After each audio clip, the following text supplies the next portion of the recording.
A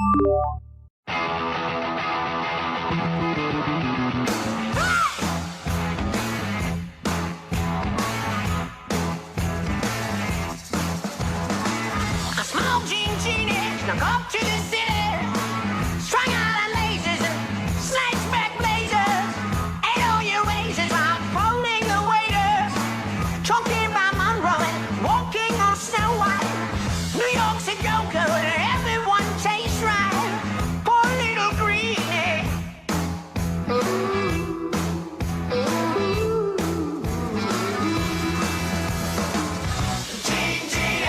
Lives on his bed. Loves chimneys dead. Waiter screams at him all. Let yourself go.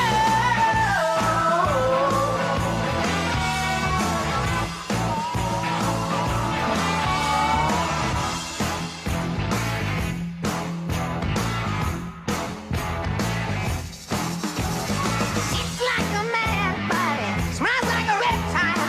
She loves him, but just for a short while.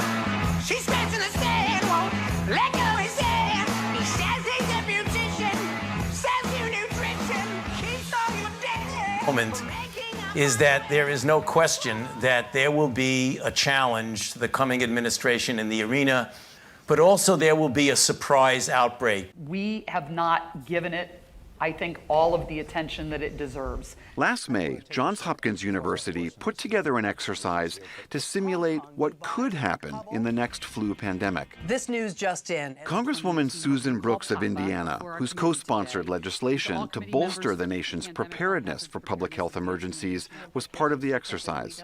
Every time you do an exercise, you realize where the gaps are. If large numbers of people begin to get sick, actually your economy is impacted, our national security can be impacted. There's so many things that people just don't realize. In this scenario, a year and a half into the pandemic, the hypothetical Clade X flu had killed 150 million people worldwide. A vaccine was still stuck in development. The U.S. president and vice president were both sickened, as was a third of Congress. The U.S. government nationalized the entire healthcare system to coordinate its response. And all of these were considered realistic projections. These are the types of things that most citizens don't think about. We don't want to think about them, but yet we expect the systems to be in place to take care of them. We expect the medical community, pharmaceutical community, diagnostic community, everyone to be ready, and that's not how it works.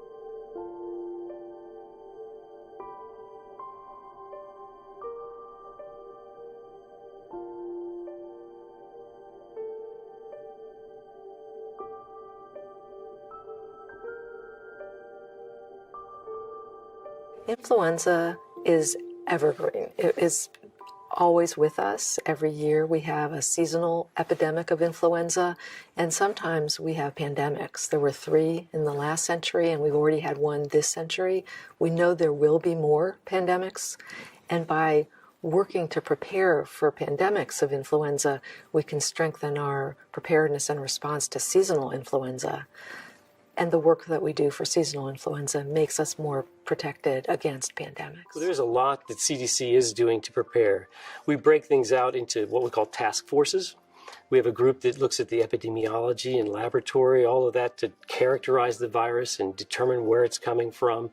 We have groups that understand community mitigation, so they come up with guidance on how to have social distancing and to prevent people from coming together to make the virus transmit less. We have a vaccine task force whose job it is to make sure that when the pandemic starts up and we have to have a vaccine available, they're all ready to get it distributed and to monitor the safety, etc. We also have groups that deal with countermeasures, and so they monitor the strategic national stockpile, the antiviral drugs that are available. They work with manufacturers and work with large pharmacy chains. All of that comes together and then gets turned into translated messages that our communications task force actually takes care of as well. So lots of different parts all working together, coming together very quickly so that we could respond as fast as possible.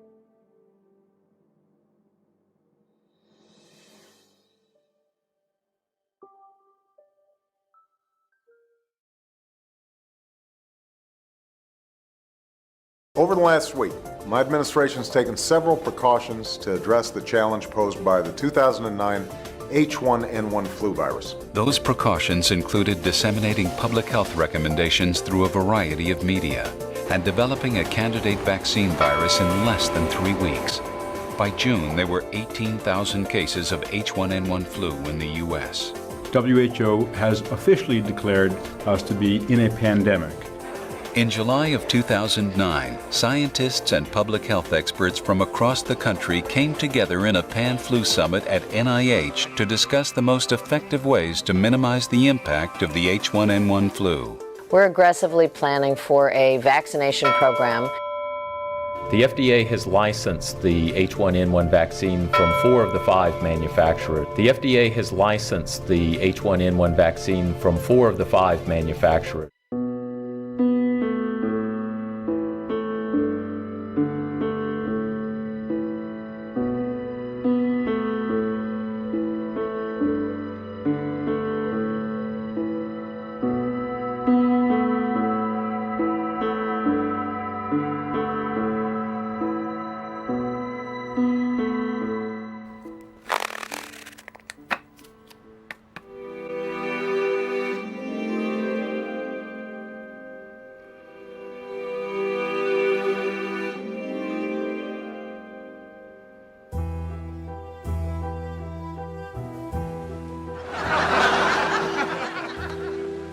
Vade, Jubio, Celerator,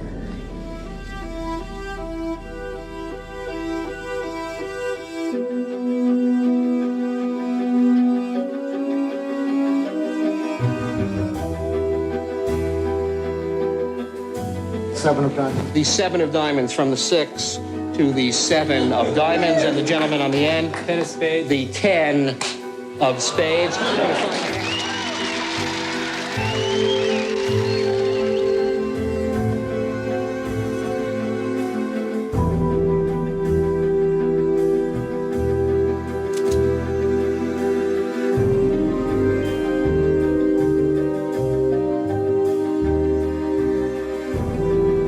There are probably more books written about magic than any other art form. Literally thousands and thousands of books, and I've collected thousands of books in my life about magic technique. But I believe that the real key to learning is personally. It's almost like the sensei-master relationship in the martial arts, that the way you want to learn is by someone that you respect showing you something. There's a level of transmission and a level of appreciation that's never completely attainable just through the written word.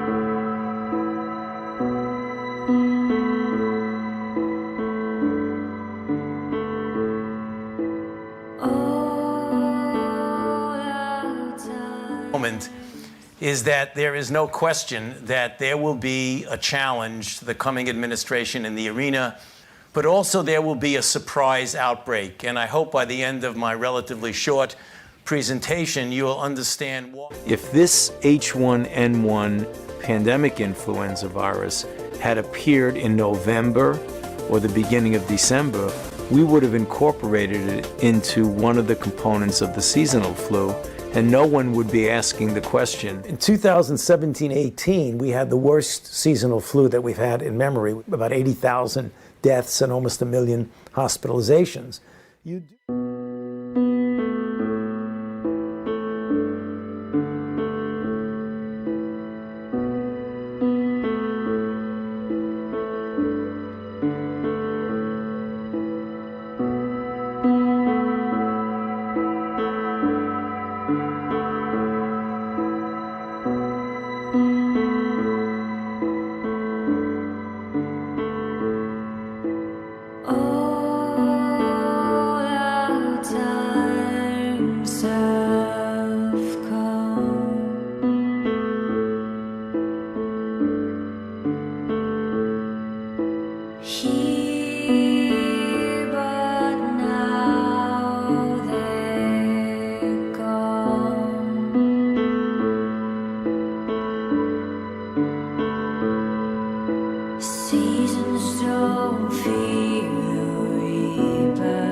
First, the deadly flu and the new and alarming numbers coming in from the CDC tonight.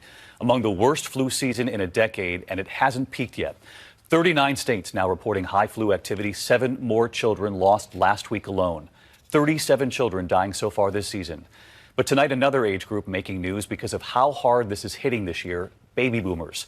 And what about the caretakers? If you're caring for someone with the flu, should you get Tamiflu as well? Here's ABC's Lindsay Janis tonight. Tonight, 37-year-old mother Carly Ilg Slavin from Indiana, one of the flu epidemic's latest victims. Her father says she'd been taking care of her husband and children who had the virus when she started feeling sick. My wife called and said, "Get over here right away." They put her in ICU. She's in critical condition. He says she died just 3 days after testing positive for the flu. We all were there standing around her, and she left about 6:30 in the morning. Carly's story highlighting the danger to caregivers and others at home. Tonight, the CDC recommending that some people at a higher risk take a preventative dose of Tamiflu, even if they don't have the flu, a step that could cut their chances of getting the virus by up to an estimated 80%. If there are infections in the household and you're concerned about an older individual in the home, talk with your doctor and see if the prophylactic medicines are something that would be useful. Across the country, nearly 12,000 flu patients so sick they've had to be hospitalized. The CDC says the number of children reported to have died from the flu this season has climbed to 37. 12-year-old Dylan Winnick's family says he had a fever on Monday and died on Tuesday. Shocking. You get a call that he's passed. How the hell does that happen? David, something unique this year. The CDC says hospitalization rates for people between the ages of 50 and 64 are higher than for the very young. It's usually the other way around. The hardest hit group of people still those 65 and older. David? All right, so seniors, children, and this year the baby boomers too. Lindsay, our thanks to you. And about that point you heard from Lindsay, they're caretakers, caring for loved ones with the flu. Should they be taking Tamiflu as well? Let's dig into this with Dr. Ashton. Jen's here tonight. And Jen, I know that your daughter has the flu at home. We wish her a speedy recovery along with everyone at home dealing with this. But this notion about Tamiflu, you were mentioning that you were on it. Obviously, you're a doctor. It's easier to get. But it's really important for people to consider this at home. Exactly. And I also treat pregnant women. But in general, the vulnerable high-risk groups that should consider Tamiflu as a prophylactic measure to reduce their risk of getting sick if they've had direct contact. High-risk groups include people over the age of 65, anyone with chronic medical condition like asthma, pregnant women, or anyone with a weakened immune system. Those are the vulnerable groups. And in the meantime, Jen, we'd heard for years that you have to be on Tamiflu within 48 hours of symptoms, but you've learned something else now. That's really the old thinking. There was that firm line in the sand about the 48-hour mark. Now there's new data that suggests that even after the first 48 hours of symptoms, antiviral medications like Tamiflu can be helpful. So that should not be a reason to withhold controlled treatment. Health workers face a huge challenge trying to contain this season's flu outbreak. It is the most widespread in recent years, with at least 37 child deaths reported so far. The biggest clusters are in the South and West. Dr. Anthony Fauci is director of the National Institute of Allergy and Infectious Diseases. He's part of the effort to fight future outbreaks. He joins us from the headquarters of the National Institutes of Health in Bethesda, Maryland. Dr. Fauci, good morning. Always good to see you. Good morning. First, let me ask you this. Why is this year's virus so deadly? Well, there are a couple of reasons. The type of virus that's dominating this year is what we call an H3N2, the designation of this particular kind of influenza A. It historically is a bad actor. So whenever you have this virus, this type of virus dominating, you generally see a bad season and you generally have more complications, particularly among the vulnerable people in whom complications are more common, such as the elderly, such as individuals with underlying conditions, as well as children from birth to 4 years old. And also, as we know, the vaccine this year, although it's always best to get vaccinated, is not the perfect vaccine. It is not, as we would say, favorably efficacious in the sense that we only don't know right now what the efficaciousness is going to be, but it likely is not going to be much more than around 30%.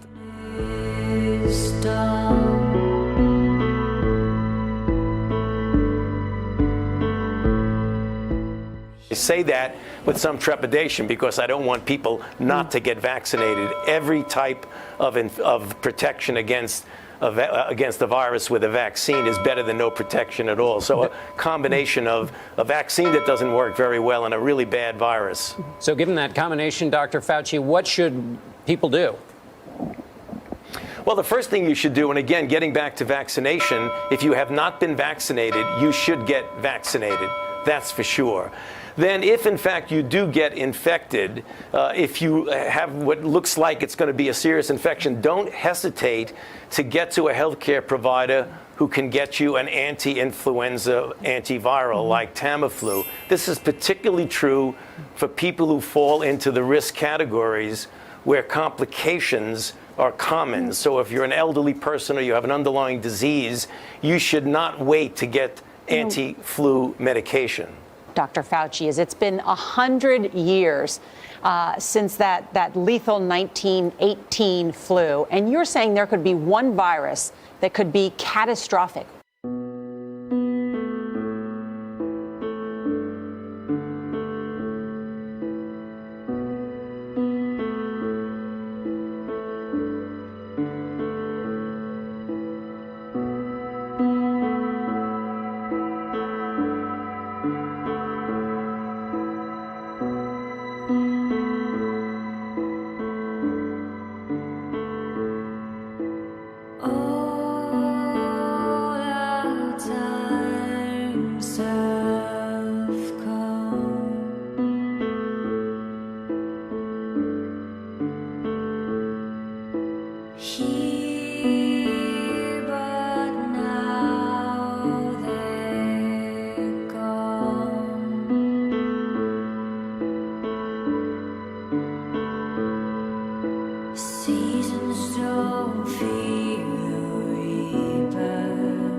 The wind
Here, but now they're gone.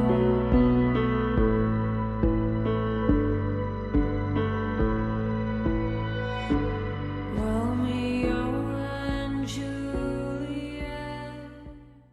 Is there enough, Dr. Shuckett, is there enough vaccine available this year to prevent the flu, or at least prevent it from being more severe? Is there enough of the drug Tamiflu, which I know is prescribed for many people? More than 152 million doses of influenza vaccine have been distributed, and the coverage is overall about what we saw last year in terms of how many people have gotten vaccinated by this time in the year. It's not too late to be vaccinated for those who haven't already gotten vaccinated. There may be some benefit to still getting the vaccine.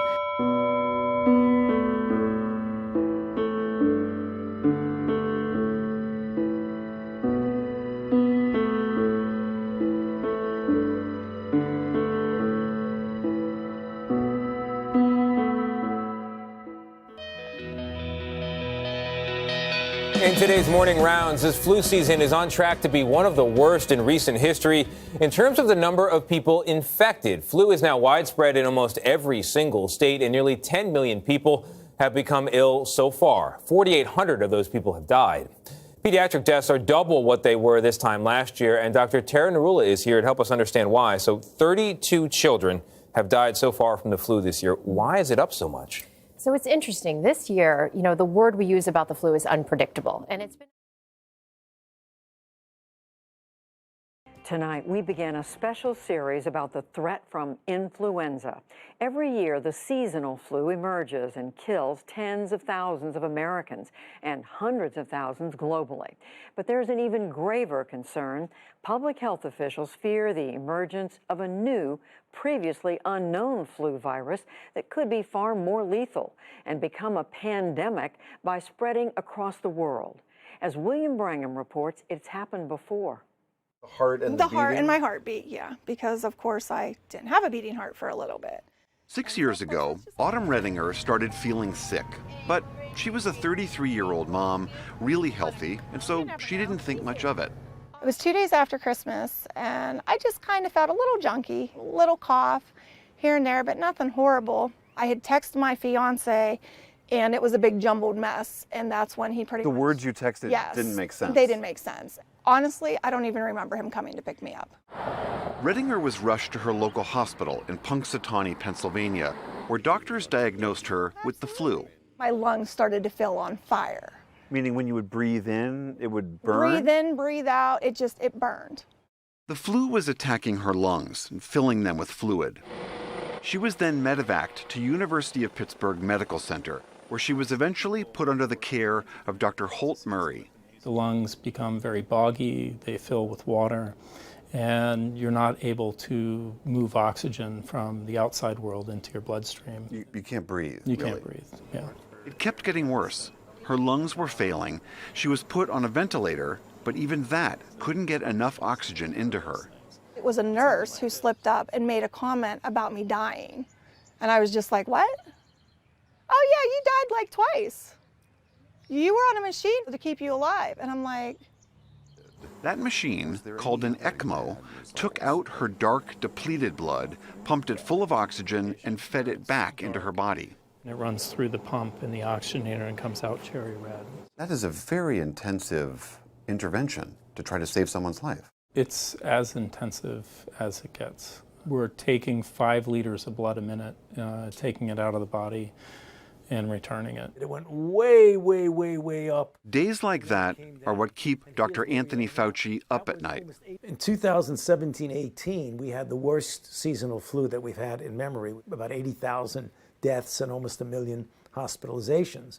You do that every year for 20, 30, 40 years. That's a huge toll. At the end of that time, that's a huge toll in illness and in deaths. Fauci is the director of the National Institute of Allergy and Infectious Diseases at the National Institutes of Health. He says while many take the so-called seasonal flu for granted, it still kills tens of thousands in the U.S. every year. So this is the influenza virus. This is the inner core of the influenza virus. But the seasonal flu isn't really what Fauci loses sleep over. It's the concern that a new flu strain emerges, a virus we've never seen before and have no protections against, like what happened in 1918. In 1918, we were swimming in the dark, as it were. That year, a new virus emerged, triggering one of the worst pandemics in human history. Often called the Spanish flu, this virus killed at least 50 million people worldwide and reached almost every nation on Earth. About 675,000 people died in the U.S. alone. So you had this disease that was spread very quickly across the world, that was killing millions of people, and yet people didn't know what it was that was killing them. Dr. Jeremy Brown directs the Office of Emergency Care Research at the National Institutes of Health, and he wrote the book Influenza, the 100-Year Hunt to Cure the Deadliest Disease in History.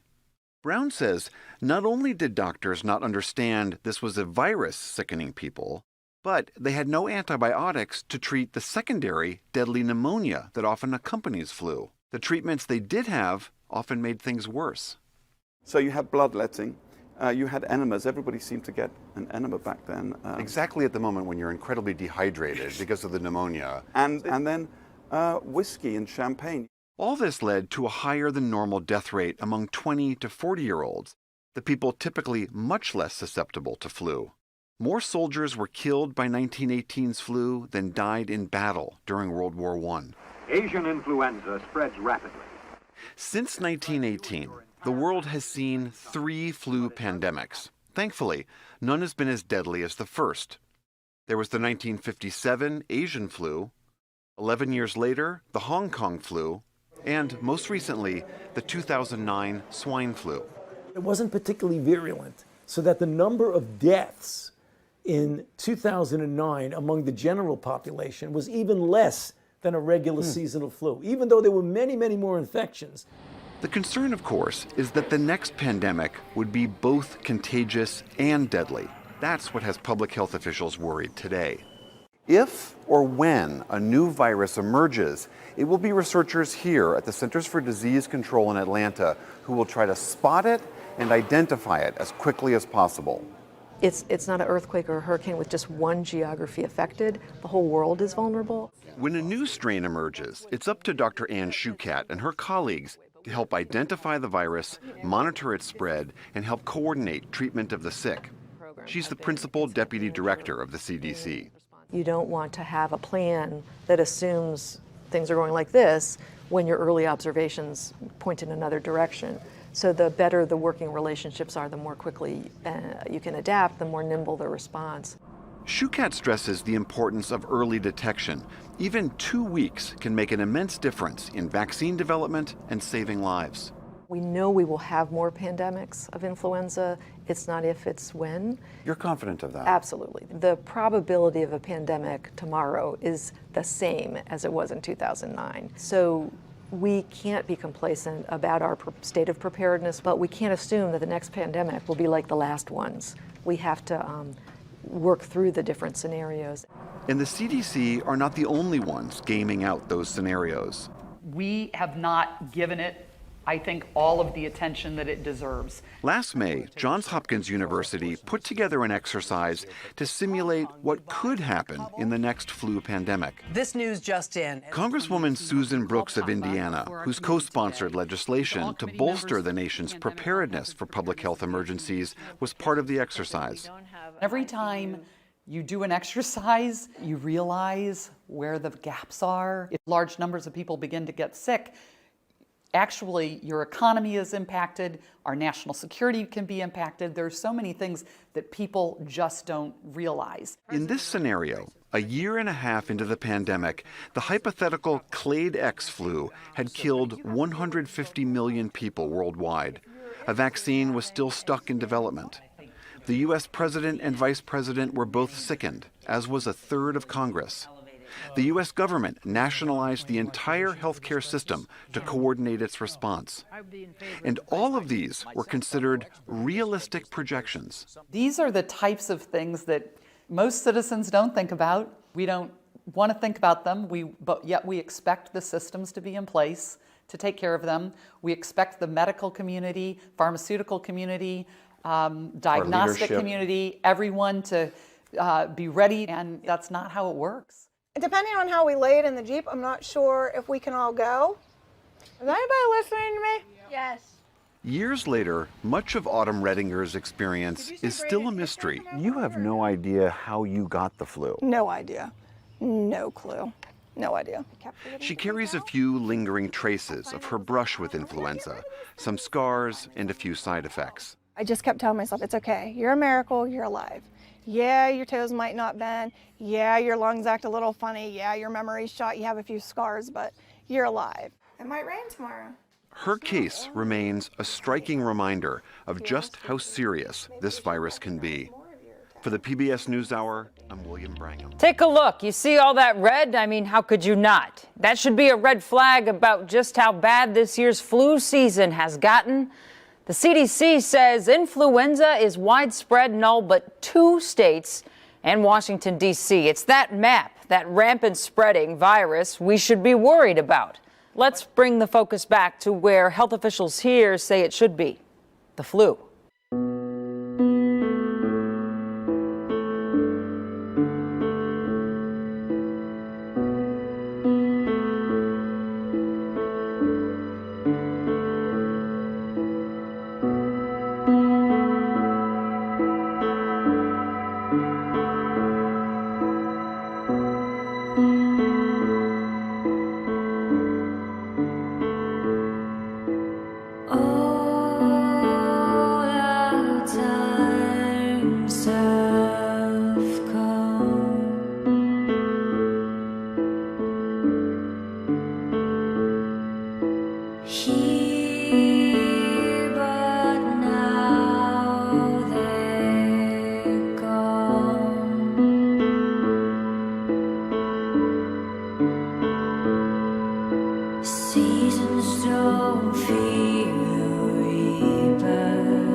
Flu season now. It is back and it's off to a deadly start. The CDC reporting elevated levels of the illness with an estimated 2.6 million cases, 23,000 people sent to the hospital, 1,300 deaths so far.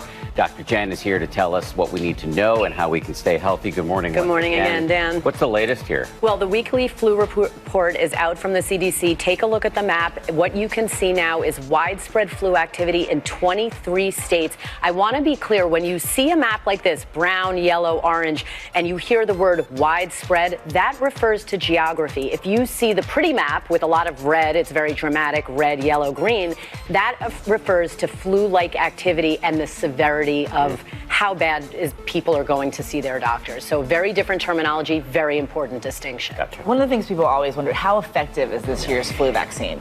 Look, the flu vaccine is at best only moderately effective. We don't know yet. We'll only know about this year when it's in our rearview mirror. What we do know is that year to year, the vaccine hovers around 40% effective.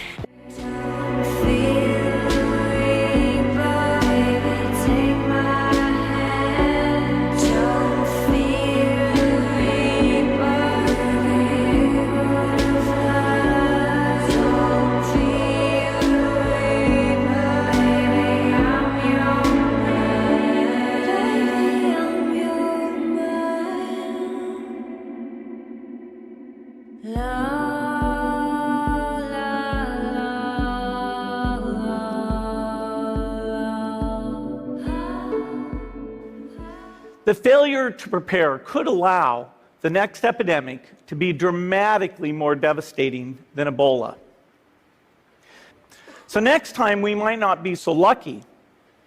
You can have a virus where people feel well enough while they're infectious that they get on a plane or they go to a market. The source of the virus could be a natural epidemic like Ebola, or it could be bioterrorism. And so there are things that would literally make things 1,000 times worse. In fact, let's look at a model of a virus spread through the air like the Spanish flu back in 1918. So here's what would happen. It would spread throughout the world very, very quickly. And you can see there's over 30 million people die from that epidemic.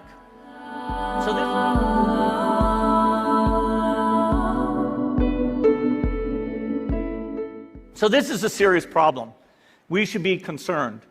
But in fact, we can build a really good response system.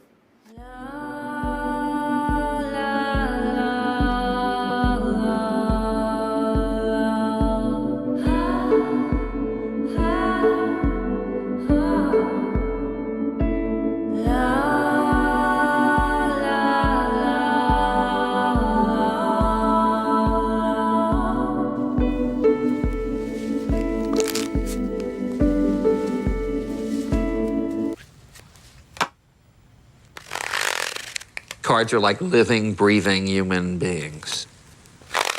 I suppose because they give you real pleasure. You sit in a room with them for 10 or 15 hours a day, and they become your friends, particularly very lonely people.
About 80,000 deaths.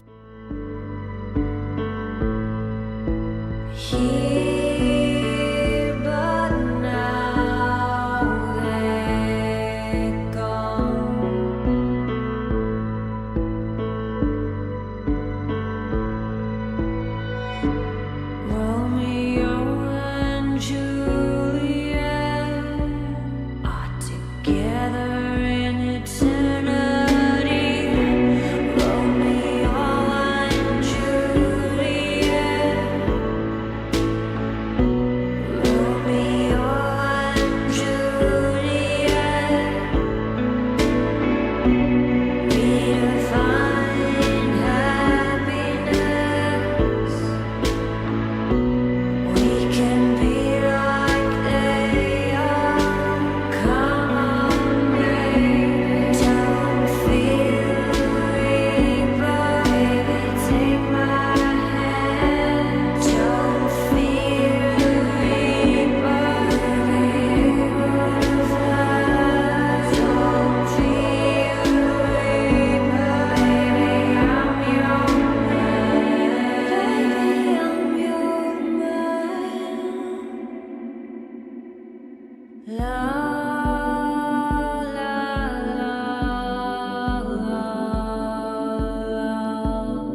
Gee, the lack of humility before nature that's being displayed here staggers me.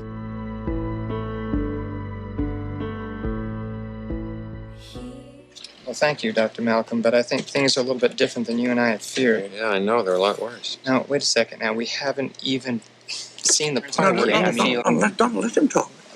There's no reason. No, I want to hear every viewpoint. I really do. Yeah, don't you see the danger, John, inherent in what you're doing here? Genetic power is the most awesome force the planet's ever seen, but you wield it like a kid that's found his dad's gun.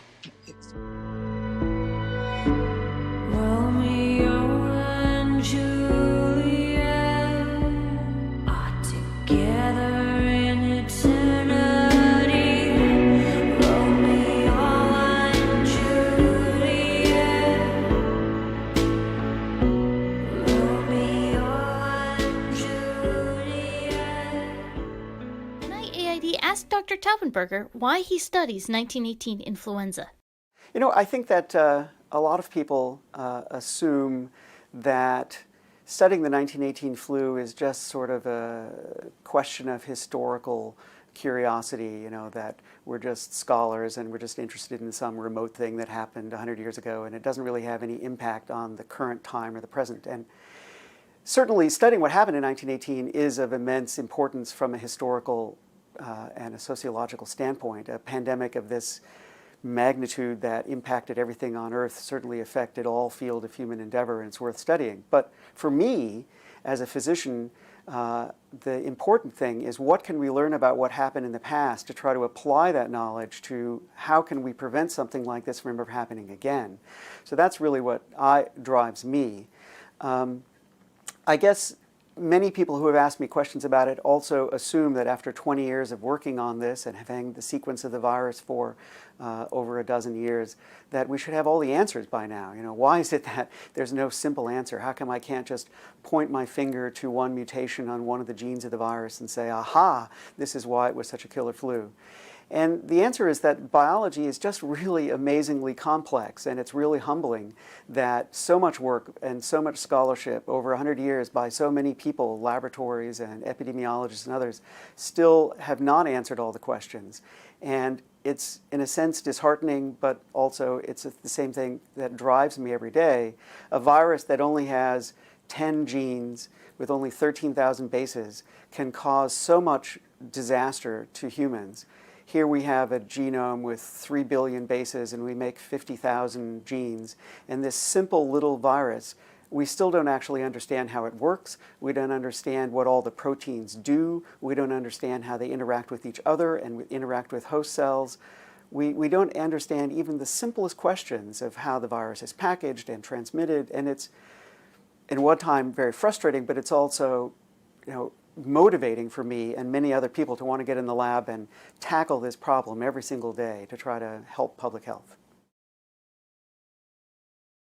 1718, we had the worst seasonal flu that we've had in memory, about 80,000 deaths and almost 1 million hospitalizations. My experience, and you'll see that in a moment, is that there is no question that there will be a challenge to the coming administration in the arena, but also there will be a surprise outbreak. And I hope by the end of my relatively short presentation, you will understand why.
A small Genie snuck up to the city.